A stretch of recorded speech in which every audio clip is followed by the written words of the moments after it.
what I'm hearing right now is that the operation to annihilate the Ukraine military and the Azov guys stuck in that Donbass cauldron has really ramped up, and the information that I'm getting is that this is looking like an absolute rout.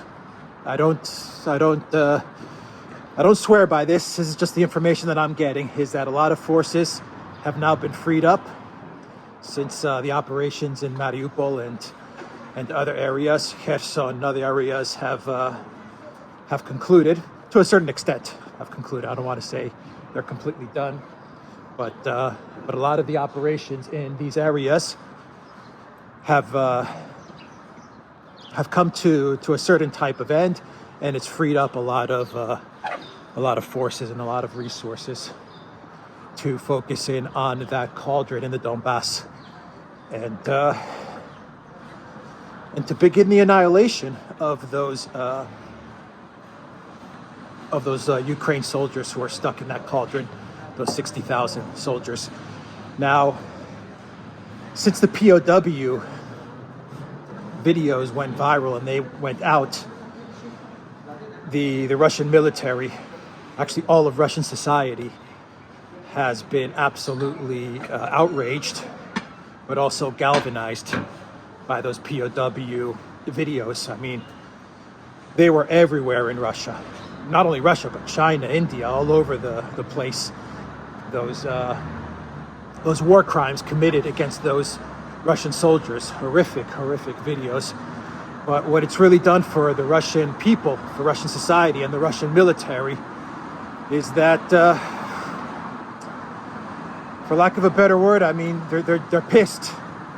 I mean, they're furious, and society is now galvanized and motivated to extract their revenge, to get their revenge, and to annihilate these NAZI battalions and these NAZI soldiers and forces. I mean, this was a big mistake, putting those videos out. Big mistake, because what you've done is I'm talking about Ukraine. What they've done is they've absolutely motivated the Russian military and the Russian people to go for the, as we say in the U.S., go for the jugular. You know what I mean? I mean, this was just a bad strategic mistake that they made.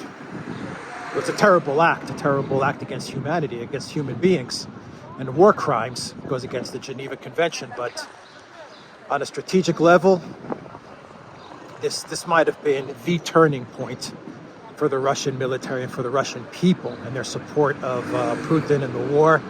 I mean, this was it. This was the turning point. Russians saw these videos and they said, that's it. No more tiptoeing into Ukraine, no more going into Ukraine soft. And so now we're seeing, from what I'm getting from my sources, is we're seeing a big push, a strong push to annihilate the Ukraine military in the Donbass. That's what I'm getting.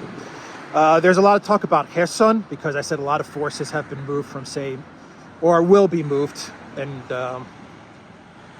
provide support to the Donbass cauldron from Mariupol and Kherson and other areas that have been taken by the Russian military. Kherson, about four days ago, the New York Times put an article out that the Ukraine military has mounted a successful counteroffensive in Kherson, and they were looking to take it back. You know, the interesting part about that New York Times article is that they say that they've heard from certain officials in the Pentagon in Ukraine, I forget what they said, the typical anonymous sources, that Ukraine is mounting this counteroffensive in Kherson to take it back. But when you go down in that article of the New York Times, you always have to scroll down. You always have to scroll down towards the end. You know, that article is also saying, well, you know, we're not so sure about these claims and these sources, and there are other people in the administration, in the Pentagon, who can't confirm what we are reporting with regards to this counteroffensive. I saw videos when this New York Times article came out that there was a counteroffensive. I actually saw some videos of the Ukraine counteroffensive, and it was literally just videos of quiet streets in Kherson, like quiet, no military activity, no Ukraine military anywhere, just quiet, nothing happening, no counteroffensive. Once again, I can't confirm this, but everything that I've seen is that there was no counteroffensive in Kherson. Or if there was, it didn't really amount to much. I'm trying to use my logic. How can the Ukraine military mount a counteroffensive? I mean, they're low on fuel, communications are completely broken up, logistics broken up, supply lines broken up. I don't know. How can they mount an effective counteroffensive? Once again, I could be wrong, so I always leave that caveat out there.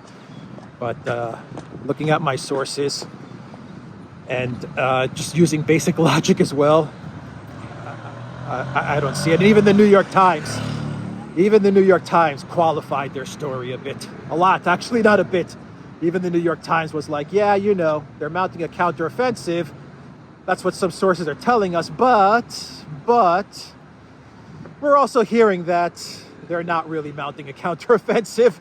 But in order to get that information from the New York Times article, you have to scroll to the bottom of that article. So that's the first story. And the final story has to do with Lavrov coming out with a statement saying that Russia will announce certain visa restrictions very soon. And these visa restrictions are in retaliation for the visa restrictions placed on Russian citizens by the European Union and by the US. And Russia is going to retaliate in kind. Now, what these visa restrictions mean, I don't know. We're going to have to wait and see. But I've got some experience in visa stuff. Let's just put it that way. From my family, from my father, who was a diplomat, and he's an expert on visas and the issuance of visas and all these things for Cyprus, of course. But I'll just give my hunches what I think this is going to be. I believe that Lavrov and the foreign ministry will announce visa restrictions on tourists and on work visas. I don't think they'll announce any restrictions on permanent visas or permanent residencies. I don't think they'll do that. They may require people with permanent visas or permanent residencies in Russia. Maybe they may require them to report to a certain office, to a foreign ministry office, just to kind of check in and go over paperwork.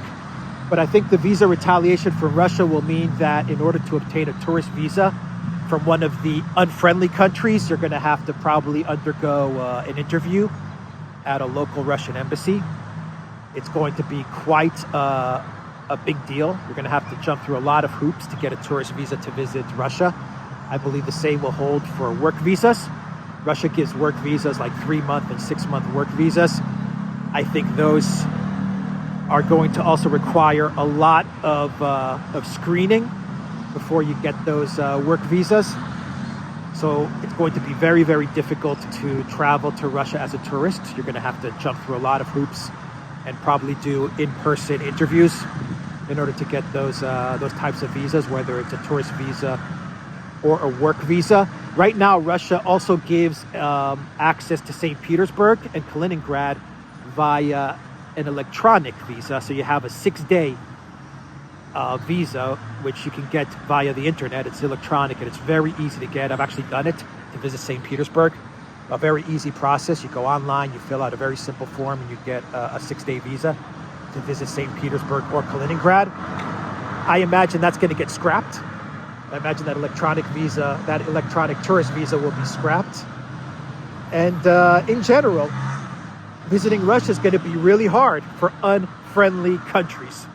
You know, the U.S., up until this crisis, Russia had a visa in place for Americans who wanted to visit Russia as tourists. You would get a 3-year visa. 3 years. Very simple process. Russia would issue you a visa. It was valid for 3 years, a 3-year tourist visa. And your only requirement was that you would have to leave Russia for 1 day every 6 months. So if you were, say, a digital nomad, and or you were just well off and could just live in Russia without having to worry about actually finding a job or working in Russia, or you made your income outside of Russia, then you were able to live in Russia, and your only requirement, if you were a holder of an American passport, I also think Canada was the same. If you were a holder of an American or a Canadian passport, your only requirement was that with this tourist visa, you had to leave the country for 1 day every 6 months. I think that's dead. That's going to be completely scrapped. And that does mean that all of the digital nomads who are in Russia from the United States or Canada, and they have this tourist visa, I think they're going to have to leave. That would be my hunch. They're going to have to go, because that visa is going to be canceled. And, you know, for unfriendly countries, you're going to probably go through a very strict interview process. Who knows? They may ban all tourists from unfriendly countries, period. In other words, if you're from one of these unfriendly countries, as Russia calls them, the unfriendly countries, then you may not even be able to visit Russia. Maybe they'll scrap all kinds of visas.